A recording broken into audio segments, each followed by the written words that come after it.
Welcome to Texas+Water, the podcast that discusses water issues with those making waves. My guest today is Andy Sansom. Andy, as you know, if you've lived in Texas and you've been around conservation, been around water, you'd know that Andy is the former executive director of the Texas Parks and Wildlife Department.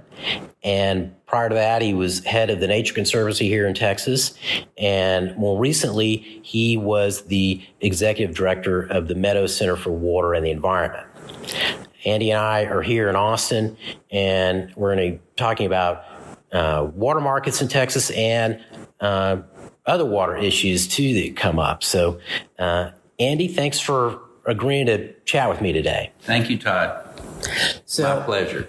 Good. And we've known, and we were just talking about this, Misha Nash, who was on the Parks and Wildlife Commission or board. Yeah, I don't think so. I think I must have met him through the Dallas Safari Club or one of those outdoor organizations up there. And he introduced me to you in '93 when I had moved, right after I'd moved from D.C. To Austin to be in the doctoral program at the LBJ School. And just a note, Misha just recently passed away. He was a great guy. He was.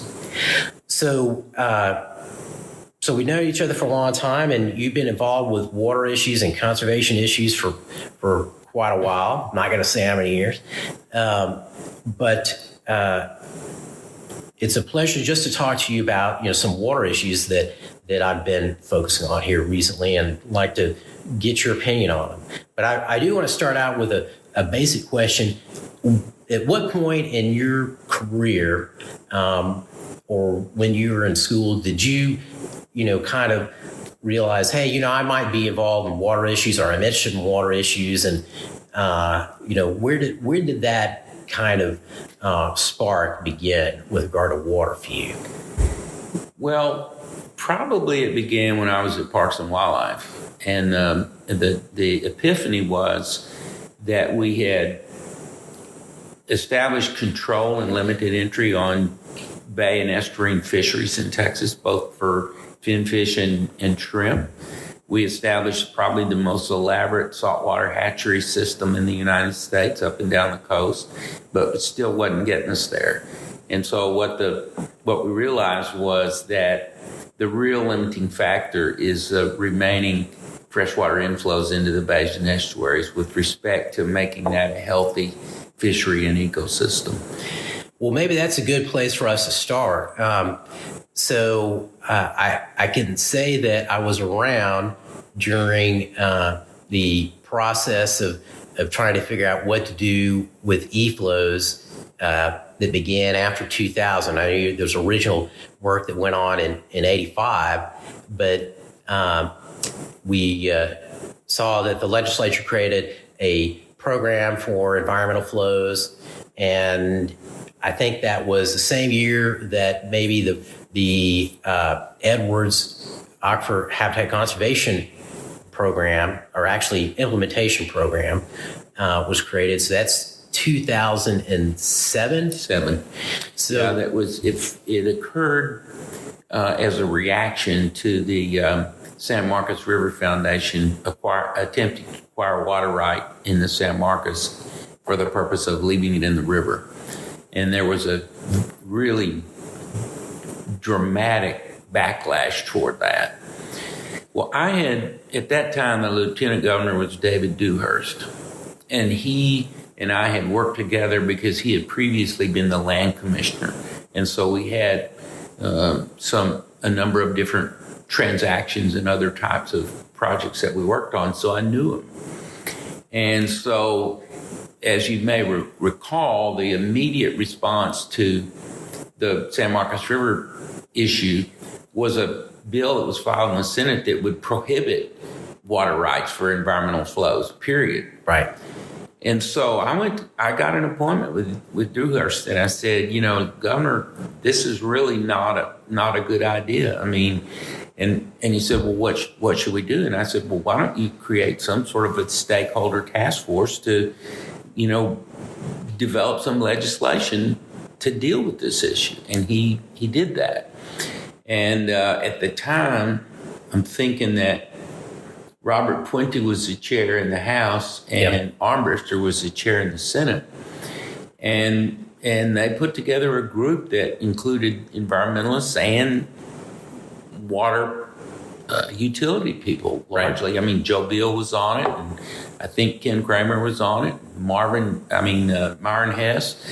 And, most of it was negotiated at the Magnolia Cafe on Lake Austin Boulevard.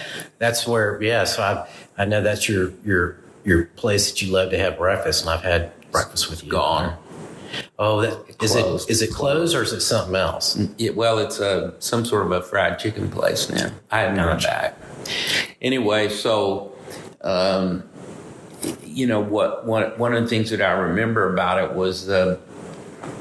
was once these very diverse group of stakeholders agreed on a strategy, Puente and Armbruster were thrilled. I mean, and both of them welcomed it and introduced it and sponsored it.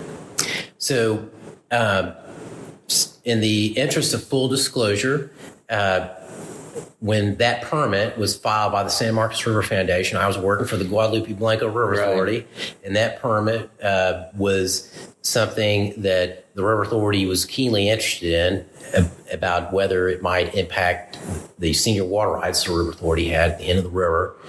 Ken Armbruster was the senator that had that area at the end of the river, Victoria County, et cetera, in his district. Right. And Representative Chairman Puente, who was chairman of House Natural Resources, after that, or maybe a few sessions after that, he left and became the CEO of San Antonio Water System. So there's kind of from the beginning, there was kind of that, that region of the state that was kind of at the heart of all this. Right. And also now, is that also during that period, is that when the Rio Grande dried up and didn't reach the Gulf? Okay. Yeah. And that really allowed people to grasp the issue. I mean, it was very, very graphic, and it was almost like, oh, now I understand what could happen. Right.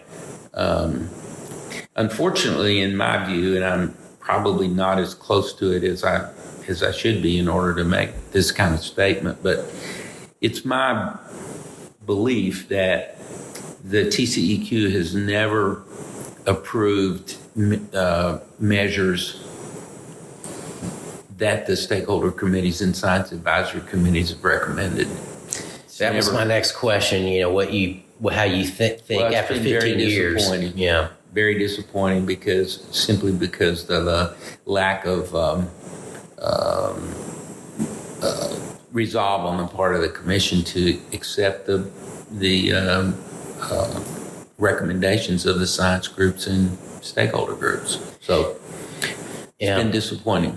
So let me ask you this. My recollection when that process was going on in the legislature, and there was a committee that was created 2003 or 2005 that was talking about these issues prior to the legislation. But my recollection was there was a lot of discussion about the potential for environmental transactions to help with the issue of environmental flows. So that really leads us toward the issue of water markets. Right. Because my own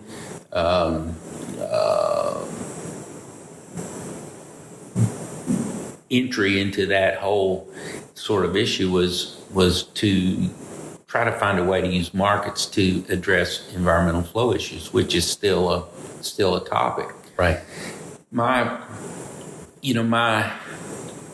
And you know more about this than I do, but my assessment is that there are two major impediments. In groundwater, it's the fact that only the Edwards Aquifer has a cap. And so, I'm working, for example, right now on efforts to restore Comanche Springs, and we had the opportunity to buy a substantial amount of groundwater out there. But I wouldn't recommend that anyone spend that kind of money if the seller could turn around and move over a mile and drill another well. Right. And so it just prohibits with respect to groundwater, a market from actually taking place. In surface water, I think one of the real impediments is the fact that, we're still in a situation where, since we were a colony of Spain, we managed through prior appropriation. And so you could purchase a significant amount of surface water, but yet there may be a senior holder downstream that would withdraw it. And so, right. So that, to me, makes the marketing of surface water problematic. Right. But I strongly believe, both in terms of environmental flows, but also demand reduction, which is becoming even a greater issue as this drought intensifies and urban growth continues to accelerate, that we've got to find a way to develop a sort of a private sector approach. Simply, I've always thought that, because of my experience with the Nature Conservancy, that you could use the same sort of private tools with water that has been so successful in conserving the landscape. Right. I don't see another way. I think you're right about that. That's got to be part of the solution. Definitely part of the mix.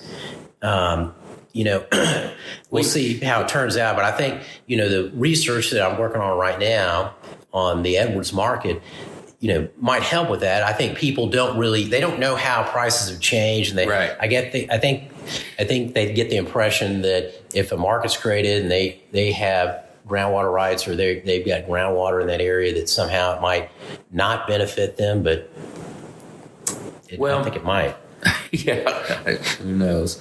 I think that one of the things that I've observed is, in conversations with people about this, an analogy that people can relate to is cap and trade in energy. That it's the same sort of principle could take place here. Right. What do you think? This is one of the things that I'm curious about. I often wonder if there's some confusion out there about markets, meaning that water is going to be leaving an area. When you look at the Edwards Aquifer and the Rio Grande, below Falcon, those two water markets, a surface water market and a groundwater market, they do not allow exports. Right. And so that water doesn't go anywhere. It stays in that region. Right.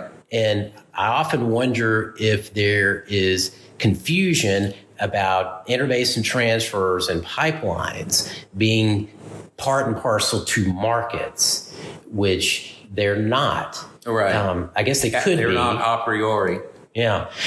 And I wonder if that maybe has something to do with the local opposition to it does. And I think all you have to do is look at Vista Ridge and see that I think the legislature is probably going to deal with groundwater this session in a significant way. And I think it's largely because of this reaction to Vista Ridge, which is essentially an export, project. My instincts at this point are that some export of groundwater is at least inevitable, if not essential. But if you establish a combination of thresholds and a marketplace, then you could probably do it.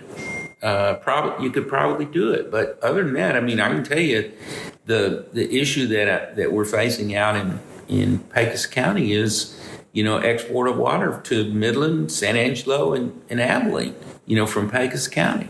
And so let's talk about that for a minute. First of all, let me just say for folks listening, the Vista Ridge Project is a pipeline from the Crezo-Wilcox Aquifer over near College Station. Right. And I think that's the Post Oak Savannah Groundwater Conservation District. And that pipeline goes across central Texas to San Antonio, where that water goes to the San Antonio water system. Right. So tell me about your work right now out near out for Comanche Springs out in West Texas. Well, it's sort of a twofold project. One is in effect the eleemosynary effort to restore the springs, which is largely conducted by nonprofit or conservation interests who'd like to see the return of those springs. But the other issue is that the family that is normally credited with exhausting the springs in the first place, which is the family of Clayton Williams, is now proposing to export an immense amount of water to Abilene, San Angelo, and Midland. And what that is doing is making what would happen from that is that it would make restoration of the springs all but impossible. But more acutely at the moment, it threatens all the other water users that are largely pecan farmers or rural interests of various kinds. And so the battle out there is not only one to restore the springs, but it's between basically users like the Williams who have historically grown pecans and other things that are frightened that this export project would not allow them to continue to do what they've done for more than 50 years. So a little bit more about that background now. So Comanche Springs, those springs were famous because that became a tourist destination, kind of a stop on the way out to West Texas. Like San Marcos. That it did not have an amusement park, but it had resort hotels and, baths and other, access to the springs. And it was like you say, it was an oasis on the way to Big Bend. And so the Williams family started pumping groundwater out there at a large capacity, in the 40s or 50s? Remember, the 50s was, I think, the litigation, right? And so now the effort to try to reduce groundwater use and try to bring the springs back to life has been underway for several years now. And the kind of the main issue is, that same the export of a large amount of groundwater to some other growing cities out in West Texas by the same family, and whether that can be prevented or modified, and you can have. There's a groundwater district there, right? Yes. Yeah. Middle Pecos, and that groundwater district represents a whole lot of different people. Right. And how are they feeling about this export project to some of those cities? The groundwater district is caught in the middle, and it's a fight. And some of the attorneys involved, which I'm sure many of them, are pretty aggressive. And so the groundwater board has virtually been threatened. And I guess like many of these groundwater conservation districts, they don't have the capacity for extended litigation in terms of financing. Let's talk about that, because that sounds kind of like a boring issue, but that's a major issue. It is a major issue. And it's a major focus of the legislature. It has been, definitely this last session. Can you elaborate on that? Well, if you're funded largely by, permit fees on wells, and a large industrial or agricultural interest decides to sue you over, some permit issue, then you're not going to have most often you won't have the war chest necessary to conduct that kind of litigation. And so the districts are at that, are very cautious about making bold and risky decisions for fear of bankrupting themselves in litigation. And right now, litigation expenses. And so right now, the way the law works, if somebody, say, doesn't get as much groundwater as they wanted in their permit and they sue the groundwater district and they lose, then they've got to pay the legal fees for the groundwater district. Right. And that's one of the issues which is under consideration. Yeah, it's going to be a big one in this upcoming session. Changing that. Yeah. One of the things that has fascinated me about this Comanche Springs issue is that I remember and have heard in legislative hearings over the years, fortunately not as much as we used to, but you would occasionally hear a member of the legislature say that the last drop of water, going over the last dam is wasted, or, any water that flows into the Gulf of Mexico is wasted. And I've actually heard words to that effect involving Comanche Springs as recently as this year, that why would we want to do that? Because any water that flows on downstream is wasted water. And in fact, there was a really good article, which you ought to pull up, in the Houston Chronicle a couple of weeks ago, written by Joe Hawley, who just won a Pulitzer Prize, by the way. But Hawley's article is about the Comanche Springs issue.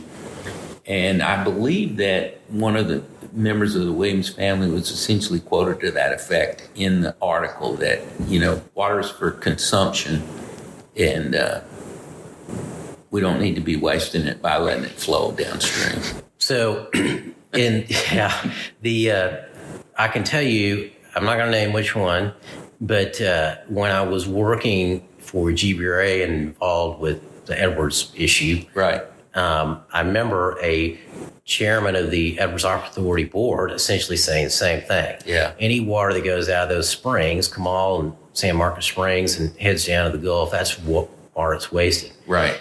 But we have a clause in the Texas Constitution about conservation, right? Which that's really what that clause, at least when it was adopted, designed to do. Yeah, that conservation meant not letting water get wasted by getting out. Well, I think one of the things that I'm sure, just given the many years that you've spent in this realm, that the word conservation used to mean something completely different.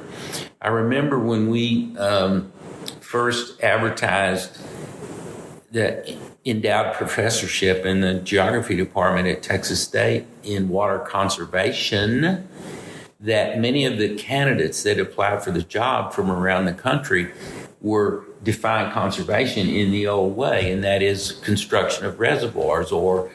Are you serious? Oh, yeah. Oh, that's funny. I would have thought of it. When I was in the Interior Department in the 1970s, that's what conservation was. And in fact, the entities like the Bureau of Reclamation, that's the way they defined it. Boy. And yeah, you see what's going on now in the West. Yeah. John Wesley Powell's warning is coming to, it's become reality, I guess. Yeah. So the Comanche Springs is kind of the hot groundwater issue now, and kind of demonstrates the potential for markets if you could create a market. And I think the answer to that question is yes. But the broader context of it is, not only is it the sort of a high profile dispute or effort, but it's also the first project, really, the inaugural project of an organization which I'm sure you're familiar with, called Texas Water Trade, which has chosen to take Comanche Springs on and to use markets, to try to resolve the issue. And so far, the best that they've been able to do are transactions like finding grant money to assist agricultural users to convert from flood irrigation to sprinklers or something, which is cool. I mean, it's cool, but it's still not where we need to get, where we're actually purchasing water for the purpose of spring flow. Right. Or forbearance, as takes place in the Edwards. Yeah. Well, it's I mean, I always thought it was unfortunate that we couldn't get that project done at the end of the Guadalupe. Right. So that stored water, could be owned in part by environmental interests, so they could release it to the bay when they want it. I agree with you.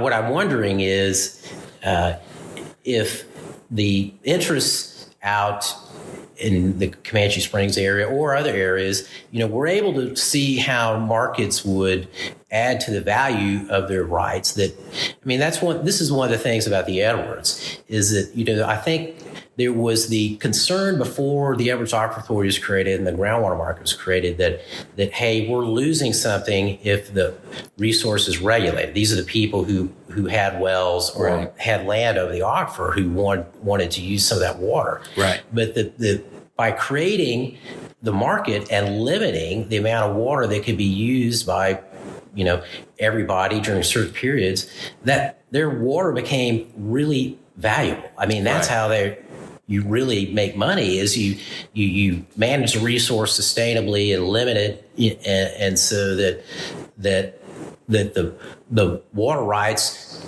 actually reflect their value, their inherent value. I never really thought of this, but if you had a functioning water market for groundwater, which would be necessitated by a cap, then you could, in effect, monetize your water, which you can't now. Really. Right. You can just do it at the Edwards and the Rio Grande. Right. But they're doing that in other places in the Western United States and other parts of the world. Right. It's kind of this research I've been doing. It's interesting. Most of the water markets that you see, some of there's some folks I've interviewed and some papers I've read that say, hey, these things happen organically. And then the other kind of school of thought is they happen because of a calamity, or you've got a real disruption. Well, my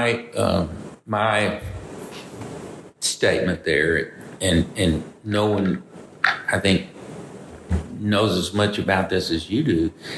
I just don't think our political leadership does really hard things without one or two things happening. One being a calamity or crisis of some kind, like the drought of 2011, or the others are actions of a federal court. Otherwise, we don't do hard stuff. Yeah, people, I just definitely agree with that.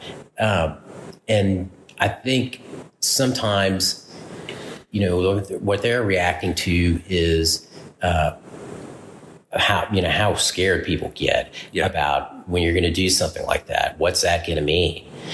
And there's also, kind of from the local government perspective, I've seen attempts by local governments to do something, and then they realize, well, it's going to take 10 years to do, and we're going to have to raise taxes now, and then there's opposition to doing that, and you're a local representative and you're term limited, you're going to be off a board or a city council before this project comes to fruition. And it's kind of it's a tough thing for them to do politically. Right. But you're right. I mean, we seem to just go from crisis to crisis in terms of not just water, but environmental management in general. I think that's generally true. So what are the kinds of things that you kind of reflect on that you've done over your career with regard to water that make you think about the future and how things may unfold from here? Well, When I worked for the Nature Conservancy, I had to start reading, cheap mystery novels because I would go to sleep at night and dream about my deals. I could not stop when I was in the middle of a transaction, and I think that there are enough creative people that are driven by the excitement of a transaction that it's still got to be a part of this. Let me give you an example, and it's not a perfect one, but it's one that I'm pretty proud of. When I was at Parks and Wildlife, I entered into an agreement with then President of Southwest Texas, Jerry Supple, to restore the old Ocarina Springs Inn and create there a research center devoted to rivers and springs. We had established a freshwater fisheries center in Athens and a saltwater fisheries center in Lake Jackson. And so the last piece of that in our strategy was rivers and springs. And so it was determined that that's where we would do it. Well, when I left Parks and Wildlife and ended up at Texas State, through no action on my part, the Parks and Wildlife Department decided not to do the deal. But by that time, the department had already paid for the restoration of the hotel. So you had a situation where the parties were friendly and understood that the deal wasn't going to go, but the department had spent almost $4 million on this restoration. And so how do you get out of that? I mean, the university pays back, or, how do we undo it? Yeah. Well, the easy part was that at that time, the freshwater science group at Parks and Wildlife was located in that building. And so we just let them stay there and at no cost. But the other thing we did was, and it was funny that the department at first my successors did not appreciate it. We gave them 40,000 acre feet of water rights, which were to be dedicated to the Texas Water Trust and left in the river. And that happened in exchange for the restoration of the building. And those water rights were the water rights that were going over the dam at Spring Lake. Right. And used to turn the generator there. Right. And that area now, I mean, I just, I found this out from my brother recently, that when I was, 3 or 4, something like that, my mom would take us to Ocarina on our way down to South Padre Island from Dallas. Same with me. And so I saw Ralph the Swimming Pig and the gondola that went over there. Sure. And here's another weird reference. Johnny Weissmuller, Tarzan, he was a graduate of Sewanee, where I went to college. I didn't know that. Yeah, I found that out recently. He worked as a lifeguard at Ocarina. But it was a real, there's a spring there known as Weissmuller Spring. Okay. And so that was a real tourist destination. Yeah. And now all I did the same thing. My family had relatives at Hunt. Okay. And we would drive up from the Houston area and inevitably stop at Ocarina on the way. And so today, all those buildings and structures, for the most part, have been removed, and that area has been restored. And the old hotel is been remodeled, and it's now the Meadows Center for Water and the Environment. Correct. Yeah, and I'll tell you this is probably a little bit far from the core of our discussion, but the restoration of the site, which largely meant the removal of all of the infrastructure related to the amusement park, including the submarine theater, was a project of the Army Corps of Engineers. And it happened because Lloyd Doggett, one of the most liberal members of the Congress, and Kay Hutchison, one of the most conservative members of Congress, got together and did it. Huh. And that's the other thing we've lost. You don't see that kind of cooperation across the aisle today at all. And that's how that happened. And that's a real loss. I agree that we don't see that more often. And so I think that type of polarization is the other factor that inhibits us from doing, important, strategic, and often difficult conservation deals. Yeah. Right. So you're talking about the submarine theater and all that. There were some folks at GBRA who, when they were young, worked on that, building it. And I know that y'all had to have a special crane brought in and assembled to remove that. And I was talking to one of these gentlemen, and he said, "Yeah, we put so much concrete in that thing, you wouldn't believe." Well, when the Corps let the contract for the demolition, it was done by a private contractor. They did not account for the cement, and that's exactly what happened. They brought in the biggest crane they had, and it wouldn't budget. And so it took like 112 truckloads, 18-wheelers full of structural material to come there and actually erect on the site a crane that was large enough to pull it out. I remember you had told me that this was going on. I drove down there, I looked at it, and it was enormous. Yeah. Well, I just got to use the opportunity to give you one more anecdote about all of that. By that time, I had moved to the hotel. Okay. When I originally went to Texas State, I was working in a little restored home over on Palmer's Restaurant. But by the time that the hotel was complete, the university decided to move what became the Meadows Center into it.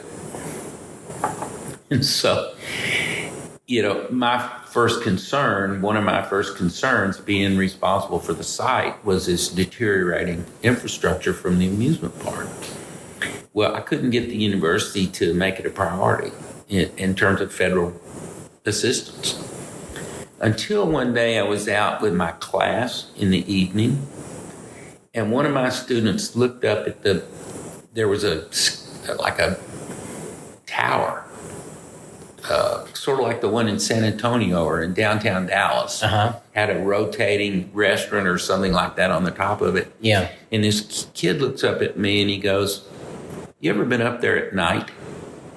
And I realized that students were climbing up that tower, which had been abandoned for, by this time, 20 years at night. And so I went to see the provost of the university, and I said, "We're going to lose one unless we do something." Somebody's going to fall off that thing, yeah. And in fact, that's what finally got the university to come to grips with the fact that they needed to do something with all that infrastructure. And sadly, before it was completed, we did lose one. A student climbed up there and fell and was killed. You know, talking about students and your work with them over the years, what do you think? I mean, what do you think your outlook is in terms of how, the next generations are going to be thinking about water and the environment? It seems to me that things have changed quite a bit. Well, I have probably 3 or 4 observations to offer you. The first one is that, I really worry about the next generation, that the issues facing them may dwarf many of the ones that have faced the people in our generation. On the other hand, I find that my students today are far more passionate than they were coming out of the 90s. And I can't really explain that, but I can tell you that my students in like 2002, 2003 were almost nonchalant compared to these kids now that are really motivated to do something. And then thirdly, I see a an epiphany occurring among some students, that water is something they want to dive into. Right. And I mean, I spend probably most of my remaining university time today mentoring or advising students who come to me and saying, I want to be a water lawyer, or I want to do. So there is a clearly a enhanced number of kids that see that as something they want to get into. Right. And I find that encouraging. That's a really important point. I remember when I got out of college and I became interested in water, I couldn't really figure out what's the next step in that career. But now there are graduate programs, various graduate programs in Texas and all over the country that provide that pathway for students. Well, and it's also there's a number of different avenues. I mean, from hydrogeology to law to legal work to policy. I mean, there's a number of different pathways that would lead you to be able to make a contribution. It's an interesting observation because I remember when I first got involved in the 80s, most of the people who led river authorities or groundwater districts, were either retired politicians or, they would be engineers. Yeah. Sometimes they might be lawyers. Right. But now you see people who were communication director. I mean, also, I mean, it's a real diverse group now kind of running things, which I think is a good sign. I think it is a good sign. And if you look back, and you don't need to name them, but you look back at the character of the various leading water organizations, that diversity has become apparent. Diversity in terms of disciplines, right, and also ethnicity and gender, but they're much less uniform in terms of who they are, as a culture than it used to be. Talking about diversity, I remember I went to a conference right after I started working for the River Authority in 2000. And, there was, I was the diversity because I was younger than everybody else, but that was the only diversity in the room. And now you see, just look at the leadership of various water entities across the state. Right. It's become quite diverse. Yeah. And it happened pretty quickly. And I don't know how other states match up, but in Texas, there is a real gender and racial diversity in terms of the leadership of water organizations. Yeah. Well, and a lot of that has to do with people who have been leaders. I mean, and the two that almost immediately come to mind in that regard are, one is Puente, who's a Latino who, grabbed water and is now one of our leading, water leaders in Texas. But the other one would be Ken Kramer, who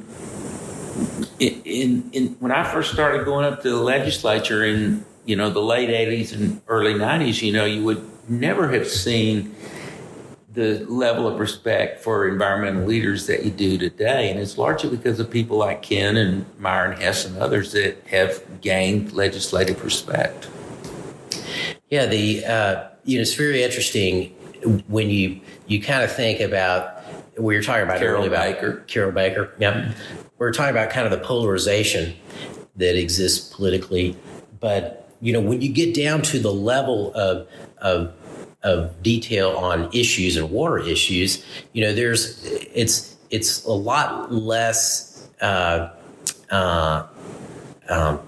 What's the term I'm looking for? It's not as obvious, who's going to be supportive of what measure and what they know. There are a lot of members of the legislature who are interested in water issues now on both sides of the aisle, and depending on what the issue is, might be willing to help you. Right. I heard this story once that if you kind of looked what was going on in the 80s and 90s in terms of members of the Texas House, requesting to be on certain committees, I've heard that not many wanted to be on House Natural Resources, which has the water bills. Right. But that's very different today. Yeah. It's like one of the committees that people really want to be on. Right. And I guess, and part of that, I think that's a recognition about, the importance of water issues and their constituents, telling them that water's important.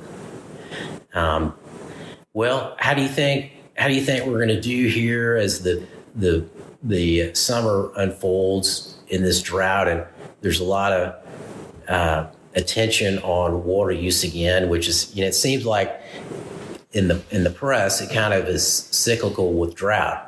When we get droughts, people are focused on it. But I think we've got a real comeuppance ahead of us. Carlos and I are working also with a group called the Dallas Citizens Council, which I'm sure you're familiar with, and they're becoming more and more concerned that Dallas not only has a long-term problem, but may have a real short-term problem if this situation continues.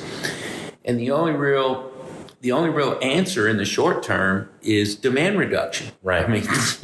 And I think it's going to be difficult to get the city to really get serious about it, even though they have lowered their consumption per capita substantially. They're still a long way from a San Antonio or El Paso or some other cities have done. Well, I grew up in Dallas. I know people really like lawns there. And but part of the issue that you're referring to is that, with Dallas, they've got a lot of water, but it's all surface water for the most part. And so it's all vulnerable to the ongoing drought. Right. What's next for you? Well, I'm still going to teach a course. I'm pretty much done at the university at the end of August. This is Texas State. Yeah. I'm moving to a ranch, which I have essentially been running for almost a decade now, but I'm going to live there. Just west of Austin. Yeah, it's between Johnson City and Fredericksburg, near Stonewall. And my wife would tell you that I suddenly am given the opportunity or am obligated to begin to practice the things that I've been preaching for 50 years. And so I'll be spending a lot of my time, managing the landscape and groundwater beneath it. Oh, that sounds like... and I'm still writing. I've got a book coming out in October, so I'd like to be able to continue to do that. Well, that sounds great. That sounds like a lot of fun, too, managing a ranch. Well, Andy, I really enjoyed talking with you, and we've known each other a long time. We have, and I appreciate all that you have done. Oh well, I thank you for that. I look at folks like you who accomplish so much, and I'm always trying to figure out, okay, how do I get there? But it really is amazing all the things that you've been involved with over the decades, and you've left a big mark, and you're still leaving a big mark. I'm a fortunate person. Well, thanks again for being on Talk+Water. And please travel safely to Montana. I will. I'm going to drive up there for my 3-week respite from the heat. Well, it's raining in the Rockies. Yeah. Lake City has tremendous amount of rain in the last month. In Blue Mesa Reservoir, which is on the Gunnison, just south of the city of Gunnison, has come up substantially over what it was last summer. It's still very low, as everything on the other Colorado system is low, but it's way up compared to what it was, and it's because of recent rains. Well, they had that big flood in Yellowstone, and then it's the Flathead River over there where we are has been flooding some. But, I just, kind of one last thing about that, all the folks who've moved to Austin, And to Texas, I've kind of wondered, well, what would, they've had some really easy summers since 2015 or 14. Yeah.